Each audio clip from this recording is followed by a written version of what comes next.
皆さんどうもこんにちは。トリビア&バズニュースのまゆです。皆さん今日も動画を見てくれてありがとう。日本ではいよいよ私が住んでいる大阪で万博が始まりました。でも万博のニュースは他のチャンネルに任せて、私は今日もくだらないけどバズってる、そんなニュースをお届けします。今日のニュースは結婚がテーマです。この動画を見れば日本語の勉強ができるだけでなく、日本で結婚できないとされる人の特徴や日本社会の問題についても知ることができます。さて、今回のアジェンダは以下の通りです。一つ目にニュースの主な言葉の説明。二つ目に日本で結婚できないとされる人の特徴。3つ目に今回のニュースのコメント欄で多くの日本人がそうだよねって共感したコメントをご紹介します。ちなみに一つお断りを。日本では同性婚がまだ認められていません。そのため今回のニュースではジェンダーマイノリティの方を除いた話が前提となっておりますので、ご理解をお願いいたします。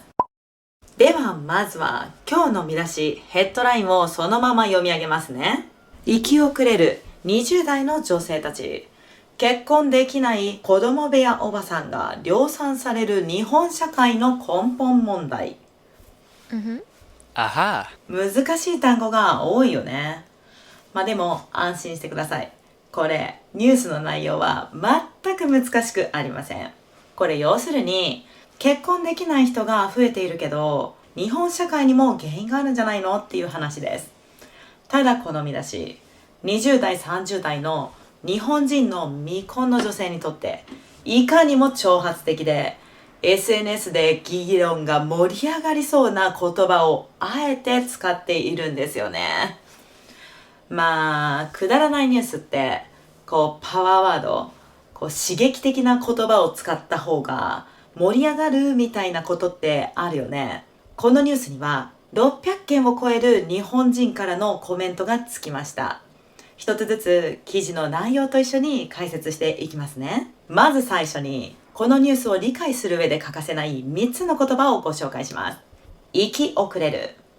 結婚相談所、子供部屋おばさんです。生き遅れる、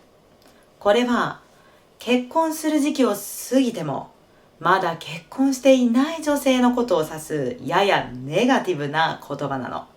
結婚していないことが生き遅れているなんて今の時代に合っていないよ、古い考え方なんじゃないのっていう意見ももちろんあります。でもニュースの記事やドラマ、ネットなどで生き遅れる女性っていう時には、結婚していないことに対する不安や周りの人からのプレッシャー、まだ結婚していないのっていうプレッシャーを描くことが多いんです。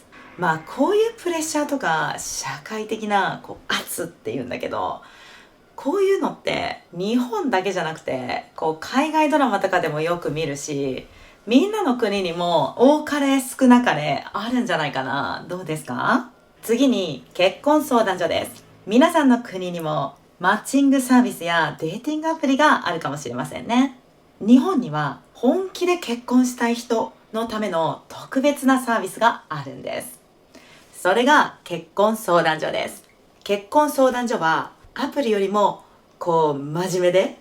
結婚を本気で考えている人が多いの。理由は2つあって、1つは高いお金がかかるから、2つ目はたくさんの証明書の提出が必要だからです。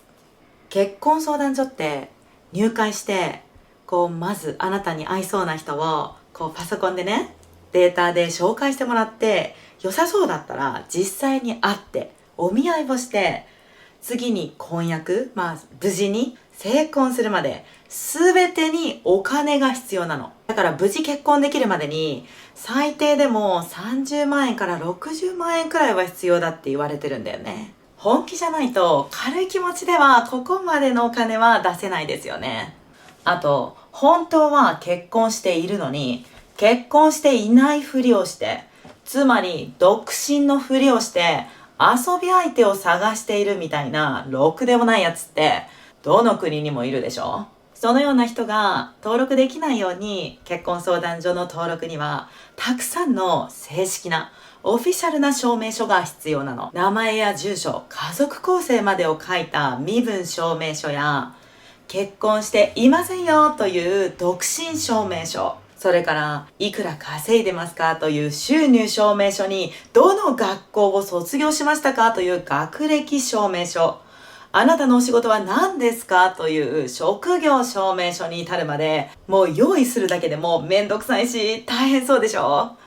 嘘をつくことができないから、本気で結婚したいっていう人にとってはとってもいいサービスなんだよね。日本では今恋人がいなくても、今まで恋愛をしたことがなくても、こういうサービスを使って効率的に早く結婚がしたいというふうに考えている人が増えています。今回のニュースは、この結婚相談所を運営している人がその知識と経験をもとに書いています。さて、最後のパワーワード、子供部屋おばさんですね。この言葉は近年使われるようになったスラングです。子供部屋に住み続けるおばさんっていう意味で、大人になった女性が子供の頃から住んでいる自分の部屋、つまり実家に住み続けていて、子供部屋で生活している様子を言います。大人になっても親に頼っている、マイナスなイメージを持った言葉です。だから、お金や経済的な面で子供の方が親を助けている場合、介護しているとか、そういったケースの場合はこの言葉は使いません。親に掃除や洗濯、ご飯を作ってもらうなど、子供の方が甘えていて自立していない人のことを指す言葉です。この子供部屋おばさんが量産されている、たくさん増えている理由、背景にはこの日本の社会的な問題があるよと筆者は言っているんですね。ではニュースの中身を見ていきましょう。このニュースでは主に子供部屋おばさんの40代の女性、ヘリコプターペアレントの親を持つ男性がいかにもこういう人とは結婚したくないなーって思われる人として紹介されています。まずは40代の女性、エミさんの場合です。エミさんは70代のお母さんに夜ご飯にシューマイを作ってもらったのに、シューマイ？他に何かないの？と平気で文句を言い、改めてオムライスを作ってもらったそうなんですね。これはさ、ちょっと舐めてるよね。ダメだよね。文句言うエミさんも大問題だけど、改めてオムライスを作ってあげるお母さんもちょっと問題あると思わない？これ日本人の感覚だったら、これをね、親として怒らないのはちょっと甘やかしすぎてるなっていう風にも感じます。子供ならまだしもね、40代の女性が作ってもらったご飯に文句言うぐらいだったら、私だったら、じゃあ自分で作ればって言っちゃうと思います。こういった間違った甘やかし方をしてきた親と、甘やかされて育った子供、こういった子供部屋おばさんが増えているのには、日本の少子化問題が影響しているよと筆者は言っています。一人っ子が増えた影響なのか、厳格な家庭で育ち、大学生になっても夜の7時とか厳しい門限があったりして、過保護な環境で育ったので、恋愛経験が少なかったり、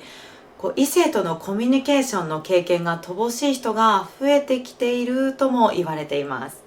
異性との交流とかコミュニケーションが極端に制限されていたら、いざ20代とか30代になった時に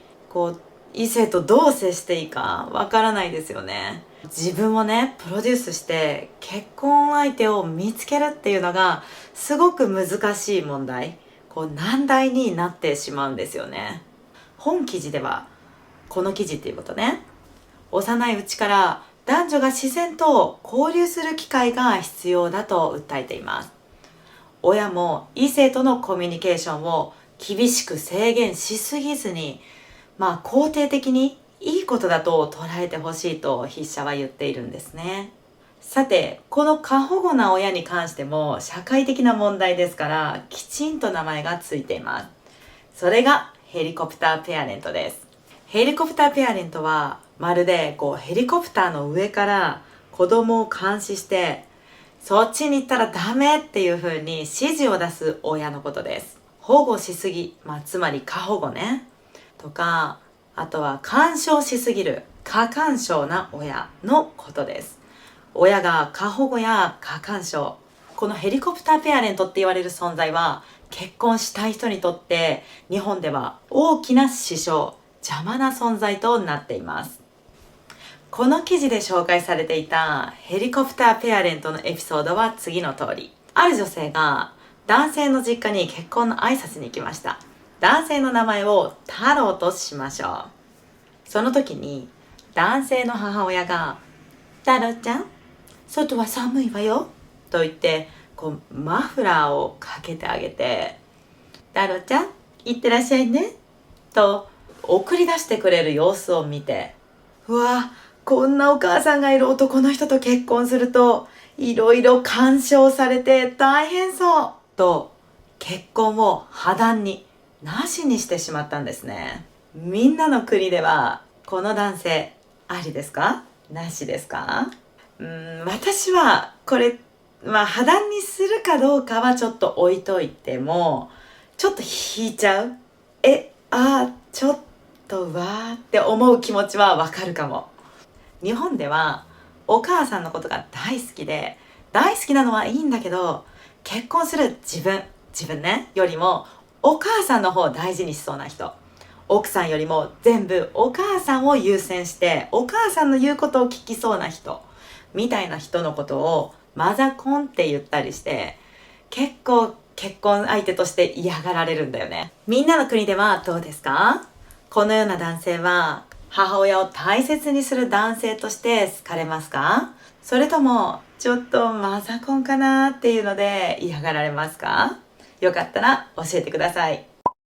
さて、自立せずに甘えている未婚女性、子供部屋おばさんやヘリコプターペアレントを持つマザコンの男性、これらはいずれも日本では結婚相手としてちょっと嫌がられる人の特徴です。でもその背景には日本の少子化などの社会的問題が隠れているよというのが今回のニュースでした。なかなかディープな日本語ばっかりだったね。ここまで聞いてくれた皆さん、偉いです。それでは最後に、このニュースで日本人から最も、わかる、そうだよねって共感されたコメントを2つご紹介しますね。まず1つ目はこちら。非正規雇用で、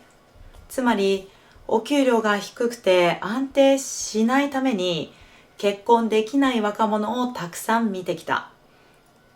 親が正社員でないことを理由に結婚を反対するのは理解できるけれども、子供の人生に過度に介入するのは問題。自立して自分で人生を選べる子供の方が幸せになれると思うという意見です。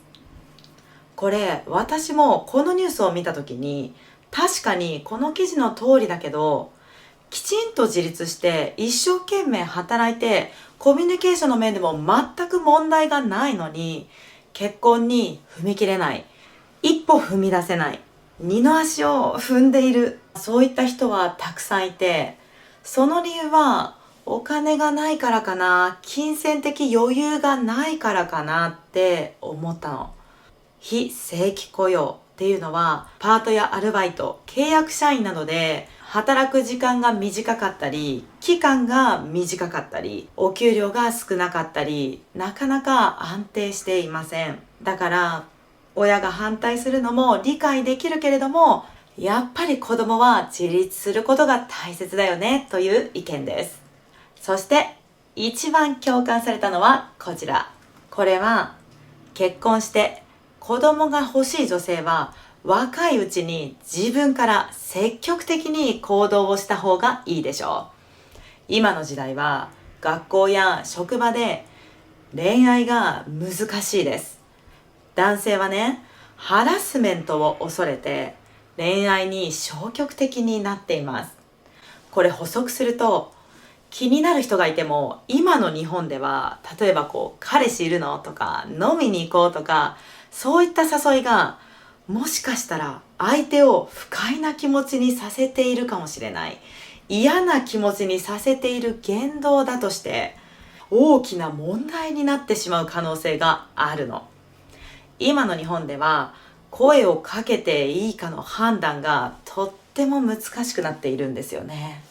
だから女性からアプローチした方が成功しやすいよというコメントです。ただし、そもそも結婚は必ずしも幸せを保証するものではないので、結婚したら必ず幸せになれるよっていうものではないので、望まない人は一人の人生を楽しむのもいい選択肢であるというコメントです。私もこのコメントは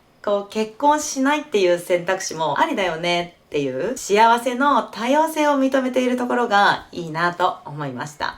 皆さんもこの意見には共感ですか？共感したらぜひコメントでわかるとかそうだよねって書いてくださいね。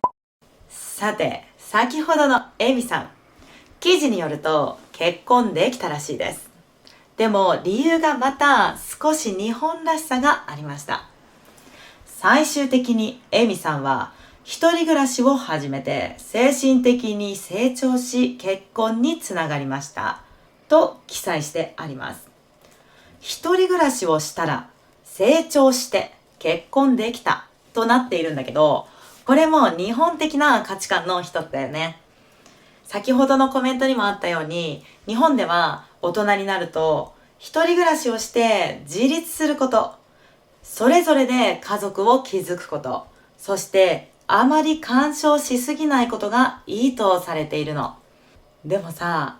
これって国が違えば、おじいちゃん世代から孫まで、みんなが一緒に支え合って一緒に暮らしていくことが大切だっていう国もあるよね。